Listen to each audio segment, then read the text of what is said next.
I am right now. Can you hear me? Okay, I can hear you. Before you drop out again, can you go ahead and, because you know a lot more about it than I do, tell us about what's going to be happening on Tuesday and on the 14th and in June? Sure. Yeah. Yeah. Well, Hakeem Valles will be here on Tuesday. And for some of you like Laurel, that I know that won't be here in person, you might want to watch that on Zoom. It's he's been doing. I don't know if you remember him from a couple of years ago. He showed us how he's doing his marketing on LinkedIn. He's now kind of switched over to TikTok, which to me, when I first talked to him, I'm thinking, yeah, that's all the silly little videos. But actually, some of the biggest marketers in the world right now are using that platform. It's just different than what I expected. So you might want to check into that. If you don't know who Hakeem is, he's a retired football star. He played for the Cardinals, the Lions, and then the New York Giants. He's he's a great marketer. He started in junior high with buying Skittles and repackaging them and selling them at school. So I mean, he's an entrepreneur going way back. He's a great guy. He's a really busy guy. He got into, I think, by default, he got into real estate investing because they traded him, or they let his contract go in Arizona, and then he had to get to Detroit, so he couldn't sell his place.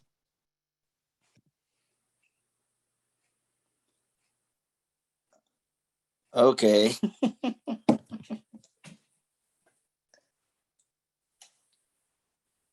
Looks like John dropped out again.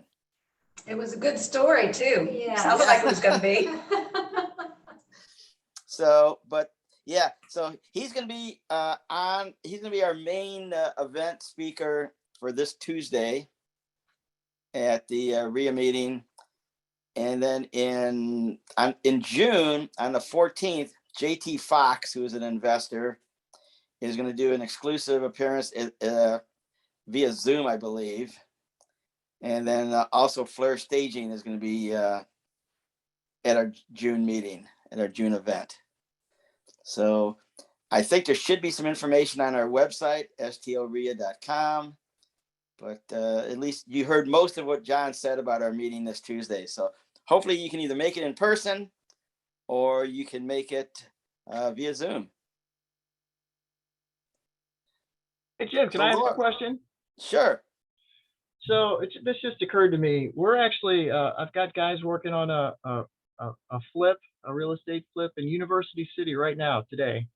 And when I met this owner, it's actually the second time we've worked for him. He made a comment to me, which I don't understand, but I'll bet you guys do. He said that his IRA owns the house that they're flipping. And so then he wired the money to me for the down payment from, all that. And that's really intriguing. So I'm curious if you got time and want to explain that to me, I'm really interested. I have a house that my Roth IRA owns. I think Amber has some property that her IRA owns. Yep. And what's really nice, if it's in a Roth IRA, it's all tax-free. Every month, the money coming in is tax-free. Wow. There's things you cannot write off because it's in a tax-free account, but in the long run, it's pretty good. Did you put your email on there? I think I can send you some information. Okay, cool. That. But Amber, you have something you want to say? Well, it's funny you should say this, but my property in Kansas City that I'm dealing with this whole court situation is in my IRA. So when I paid the contractor, because Jim, I think yours is 100% owned by your IRA. Is that correct? Yeah, that is correct. So mine is owned 23% by my IRA. So just to give some context, when he gets a rental payment from his renter, 100% goes to his IRA. For me, 23% goes to my IRA, and then the other percentage goes into my bank account. So I split mine. That's how I funded it, but you have to fund it that way from the very beginning. That is all the way, any sort of maintenance that goes on with that property, that's how I have to pay it. 23% I have to pull from my IRA to pay for it, and then the rest comes out of my pocket. And when I say my pocket, it means, well, Jim will give you the the inside on that, but it doesn't actually come out of my pocket or from me. I can't be responsible for the money. That's part of the rules of the IRA, but it comes out of my pocket. So Yeah, you can't do any work. Let's say you have correct. property in your IRA, and Tony, you're a landscaper, so you're not going to pay somebody to do landscaping. Well, sorry, you're going to have to pay somebody or have somebody do it. You cannot do it. You have to do hands off. You can't go over there to change a light bulb legally. That sounds if you- great to me. Don't assume that I want to do the landscaping. Yeah. So so I didn't see I know you verbally told us your email address, but I didn't see it on the chat. I put it up there, but oh no, I didn't. Yeah, No, you I'll put didn't. it on right now. Put it Sorry on about there. that. I can email you some stuff Okay. that because from my understanding, and I'm not a lawyer, I'm not a CPA or anything, the IRS rules on IRAs has a list of investments that are no-nos. Real estate is not on that list. So you can do real estate, you can do a lot of other things. I see Dave there shaking his head. So Dave, if you want to comment on anything, feel free. No, I'm just saying you can't do anything. So you would probably need to hire a good property manager to run it through. That's true. That is true. You got to hire somebody. You can't go over there and sweep the walk. I don't know, Dave, if you got any of your clients that have properties in their IRA or not. We don't. I'm surprised because it's such a great opportunity to do that. Self-managed IRAs and running your property. Yeah. I've been pushing that for years, for decades. Yeah, I mean, that's the way to do it. There are certain self-directed IRA custodians that do this. Not every custodian does it. You can't go to Wells Fargo or your local bank IRA. I mean, they just want to do stocks and bonds. That's it. But there are self-directed IRA custodians like Quest, like Equity Trust, and there's a few other ones out there. And there's a lot of good educational material on their website. But yeah, it's, as Dave said, it's kind of a no-brainer, really. I mean, it's just like investing in the IRS. It's just like investing in stocks. Yeah. You get, instead of getting dividends from stocks, you're getting your monthly rental payments from your rental income. You cannot, like I said, you cannot do anything. All the money for any repairs, any maintenance has to come out of your IRA. You cannot intermingle your own private funds with that unless you do something like Amber does and your IRA only owns a certain percent. Then everything has to be split between the two. But like on my property, it's owned 100% by my IRA.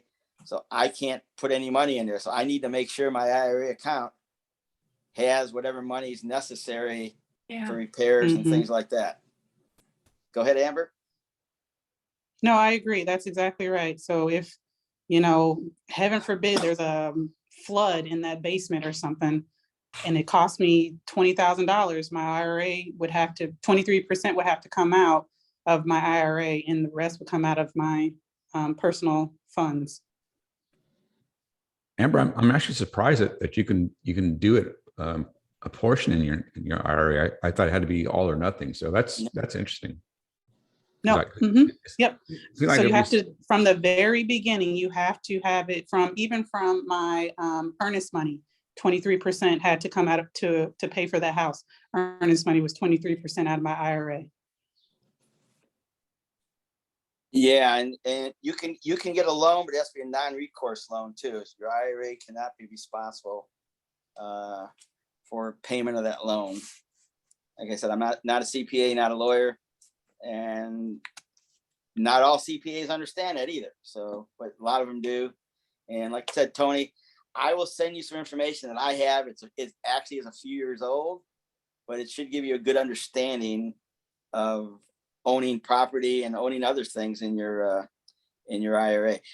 Anybody else? Can I ask a quick question about that? I appreciate you sending that to me, and I did put my email in the chat. So there's a maximum contribution you can make to your IRA per year. So how does that work? I mean, if you're collecting rent Do you understand my question? Yeah, I'm not, like I said, I'm not a CPA or lawyer, but that's just like if you had stocks, you get the stock dividends. And I think it's your contribution is your contribution. You Mhm. personally putting it in there. Any money from investments, Oh, sky's the wow. limit. Yeah. Oh, that's so smart. Okay, that was worth being on the call. That's really cool. Yeah, So- and another little nugget, because I don't know if Jim, you do it, but once my money is in my IRA, I then go and buy mutual funds with it. So then I grow my money with that money. Yeah. I mean, that's true, because if that money just sits there, it's just sitting there doing nothing. So you can invest it as you see fit. But like we said, the money has to be there in case you have any issues or emergencies or whatever to do repairs, things like that. What I do is I have a property manager. My property manager takes care of the repairs. And if it's small, my IRA custodian charges me $10 for every check they write. So if I tell them to write my property manager a check for whatever, they're going to charge me $10. So I have an agreement with my property manager. If it's small, they're just going to take it out of the monthly rent. So if my monthly rent income is, let's say $700, and it's $100 repair, they're going to keep $100 and just going to deposit $600 in my checking, in my IRA. It's all, done by wire transfer. So those are some things to think about. If you're certain custodians nickel and dime you, and others charge you a larger upfront fee and then don't nickel and dime you. You just have to decide what you want to do. And like I said, I'll list a couple in that email, Quest, Equity Trust, and a couple other ones you might want to look into. What you use is up to you. If Amber wants to say who they used, I'm not going to say who I use because I'm a little ticked off at them right now, and I may change. So I don't want to badmouth them, but they've gone too automated. I used to be able to call them on the phone and talk to a person. Now I can't do that. And I'm old, so I like talking to people. So I may be changing my custodian. But if anybody else has any comments or anything they want to, talk about, hey, let's go for it. Custodians, any pros and cons that they know of. Right now, I think it's just purely beneficial, especially for a tax standpoint. Dave, you want to say something? Yeah. So Jim, because you're talking about that's our process anyway, is that we have a reserve and we ask for a minimum of $1,000 in reserve. It's still your money in your account and you can see it on your statement, but it's just for that. So when something breaks, we can just go ahead and take care of it. If it gets huge, we have to ask for money, but we notify the owner anyway. But so there's no having to go to the custodian to ask to make a payment. We've already got that money in your account to cover those. And if we spend $500 on repair something, when the rent comes in, we just refund that reserve. So yeah. However you want to work it out with your property manager, but like Dave said before, you can't touch the property. So it's a perfect setup for a property manager. It's a perfect setup. And like I said, there's a regular IRA, traditional IRA, and a Roth IRA. So in a Roth IRA, if you can set a Roth IRA up, it's all tax-free. All the income is tax-free. One thing you should make sure though, technically your IRA owns the property. So you need to make sure, even though they're the ones that's going to get the tax bill, they're the ones that's going to get the insurance bill, to make sure they pay it. You don't want that to slip up and then have John Lee talk about it later on a tax sale. Because even though they get it, and I guess I'm going to say you're responsible to make sure they don't mess up. Just something to think about.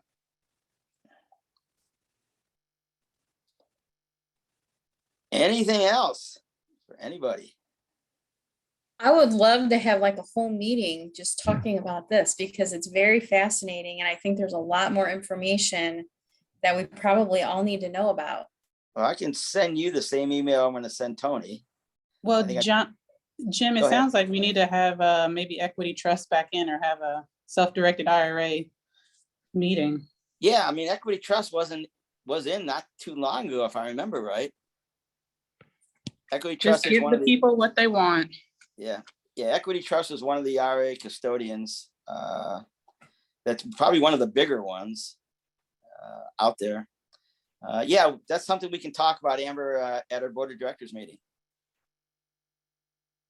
I guess the old saying, a day late and a dollar short comes in handy right now, huh? Well, yeah, equity trust though, their website has a lot of good educational material on it. And so you can go in there, it's stuff I'll send you and the stuff that is on there. And they will be happy to answer any of your questions. Quest, who is another custodian that I will list, will be happy to answer your questions. They answer the phone. Well, thank you So- both for giving us some information about that. That's really nice. Thank you. Yeah, I mean, it's something I've got kind of set up. I think I sent it to Amber years ago.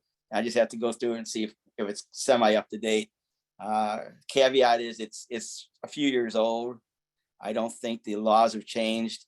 IRS regulations have changed, but as I say, do your due diligence.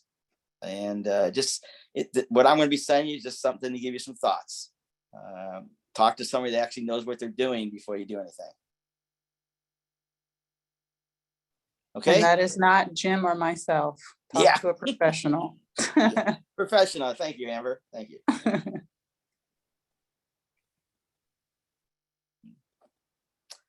But yeah, Dave Soto, you should talk to some people, and if they've got money in their IRA, and one of the reasons I did it is because stock market is just too flaky.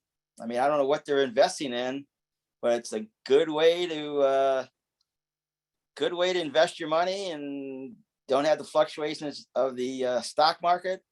And you as a property manager can help them find properties. So it should be a good win-win for everybody. Just my thoughts.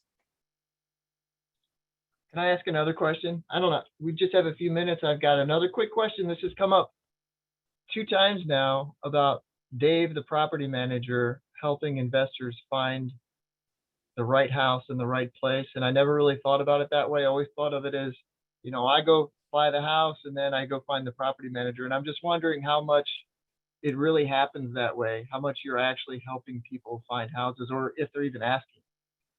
That's exactly why I went to business, because I have rental properties, and I had my property manager, and it was also my broker. I had to do sales on the side. Just actually, the only sales I was doing was buying my own stuff. But what I realized was that they're doing a good job of taking care of the transactions, but they weren't helping me grow my portfolio. So that's why I decided that's the model I want to take on, and we do. We can't tell you what you need to buy. We can give you ideas. We can help you find things, and it's still up to you. Like everything else, do your own due diligence. We can throw some numbers at you and give you what our ideas are, but again, do your own due diligence. But that's our model. So like I said, Jessica, who's our general manager, she does sales, but most of the sales she's doing is with our existing clients, is helping them find new properties or selling the ones that they are ready to move on. So yeah, that's our model. It's not just doing the transaction. It's helping people find those properties or sell those properties, giving our input as to if it's a good property or not. It's a lot different than residential sales, because residential sales is fair housing issues, and we can't direct anybody to any particular neighborhood or anything like that. But we can say this is not going to work out here because of this property is not a quality property. You're not going to get quality tenants in it. We can say that where we can't do that on residential sales. Gotcha. So yeah, that's our model. We're here to help people grow their business. So Tony, like Dave said earlier, he does this every day, 24 hours a day. He knows the area. He can say, Tony, I don't care how much that house costs, how cheap it is. That's just not a good neighborhood to rent. However, if you go 2 miles south on the other side of the freeway, hey, that's great. But don't go north of the freeway. It's just going to be problems. Do you know where I live? I think you just described my house.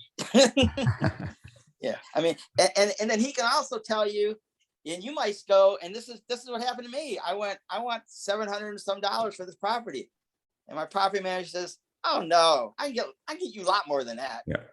I don't know, because I don't know the market. People like Dave knows the market. He knows what rent is going for, and actually, from rent in St. Louis is actually pretty good. You can get a good return, and you might be shorting yourself by not hiring a property manager. Just like I said, do your own due diligence. But as far as I'm concerned, they're worth every penny you pay them. Cool. Thanks. Uh-huh.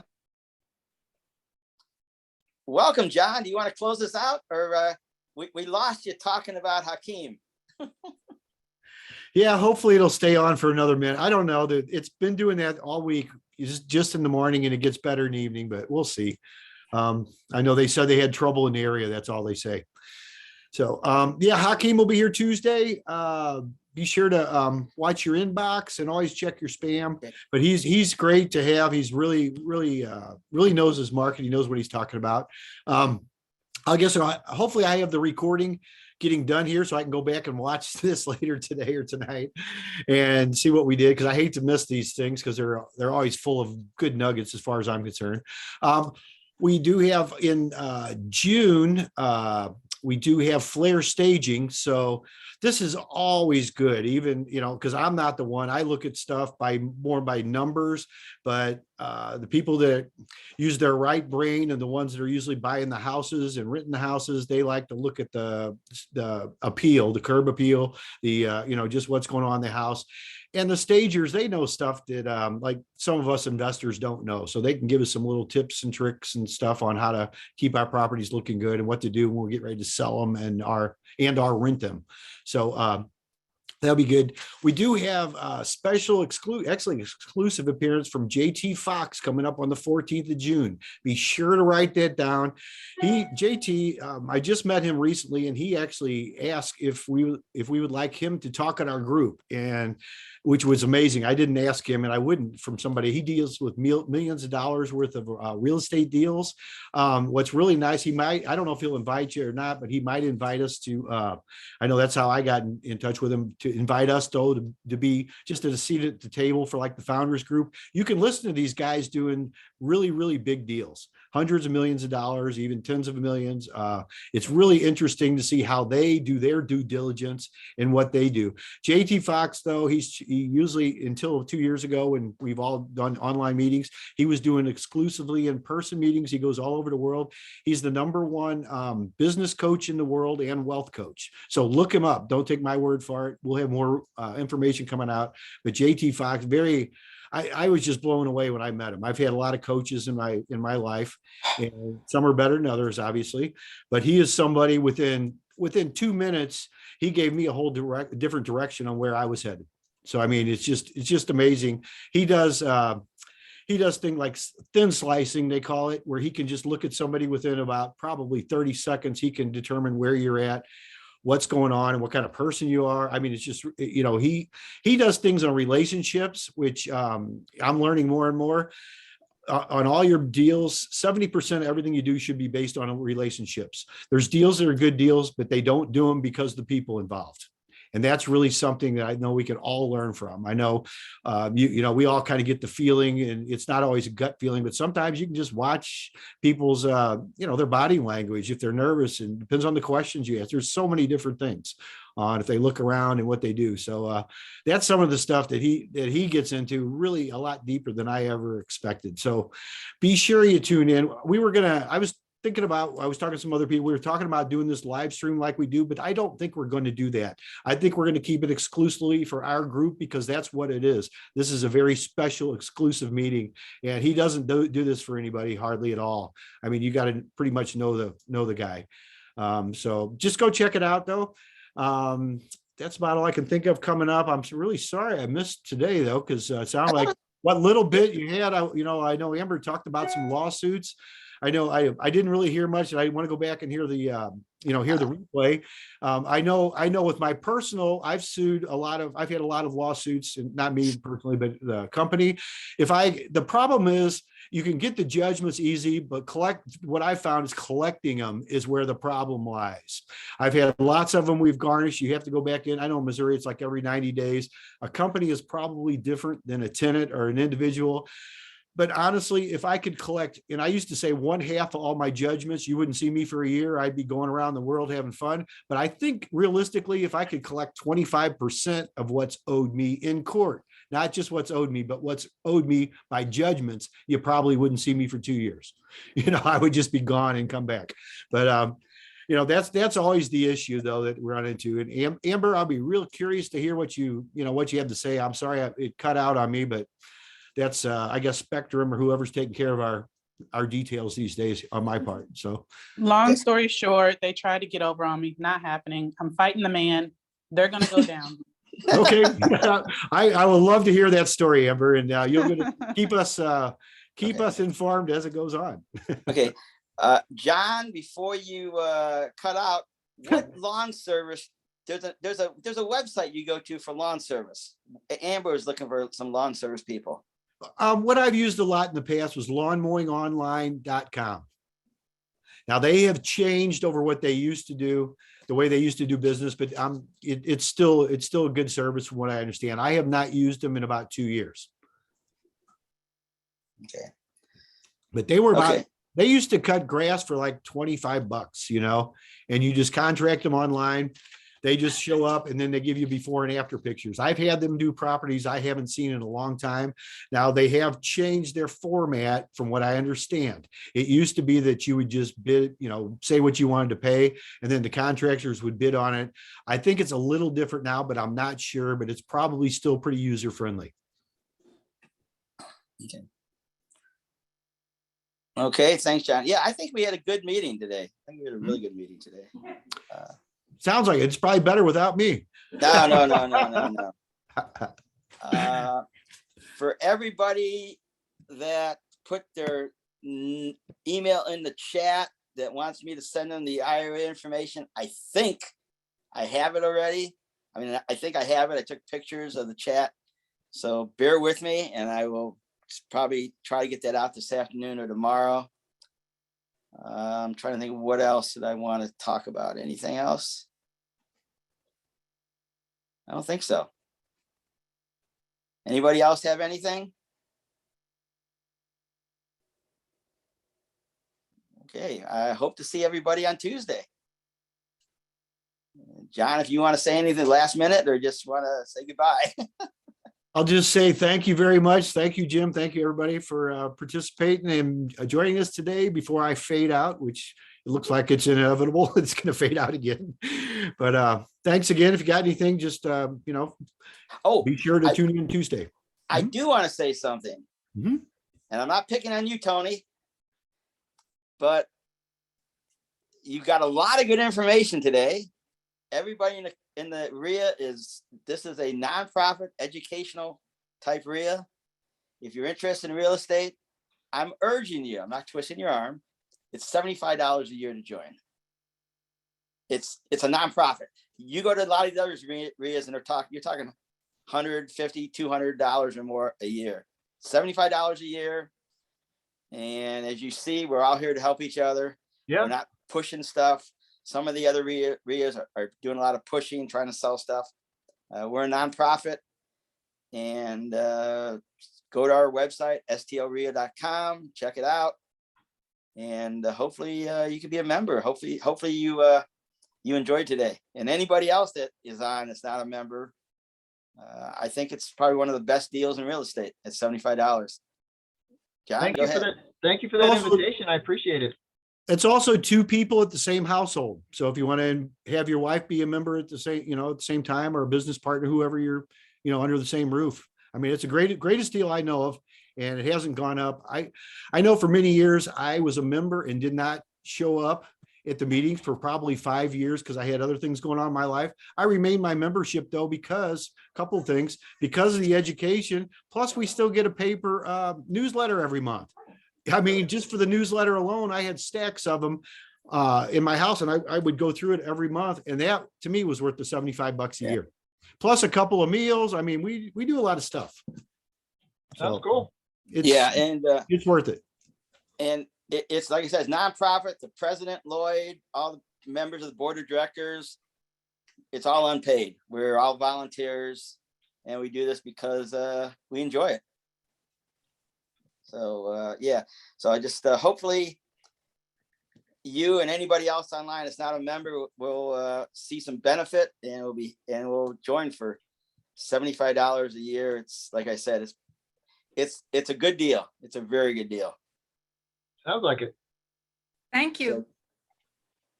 Okay, John, don't shut me off yet. I got to take one more picture of the chat to get an email address. Okay. Please do, Jim, because I don't have any of the chat today. I don't have none of that, even though I switched the recording to the cloud, which I'm glad I do. I normally don't do that because there's other problems with that. Mhm. I usually do it on my own computer and then transfer it, but I have nothing else today. So thank you. If you could Okay. share that, it'd be great. Okay, yeah, I will be happy to do that. Hey, can't you copy and paste the chat? I mean, I just selected the whole thing. Well, I'm just curious. Sometimes. Okay. Sometimes you can, sometimes you can't. They did just change all the settings again on Zoom, and I lost a lot of stuff, and I don't know. Things happen. Okay. Well, you got pictures, so you're good. yeah, I'm doing it on my iPad, not on my laptop. So I'm not sure if there's a way to do it on my iPad or not. I'm not totally technically challenged, but I'm not up on everything on this. I'm just so. impressed that you did the whole meeting underwater. Well, thank you. Yeah, that's I don't know if you were at the beginning. I scuba dive, and that's one of the pictures from Cozumel from a few years ago. Oh. And it started out because John Lee asked me how my vacation was a couple weeks ago because I went back to Cozumel scuba diving. So plus my house is a mess, so that's why I have a background picture so you don't have to see the mess I have at my house. Oh, good. Good meeting you all. Okay, thanks a lot, everybody. Thank you. Thanks, Bye. all. Appreciate it. Thank you. Thanks, everybody. Thanks, John.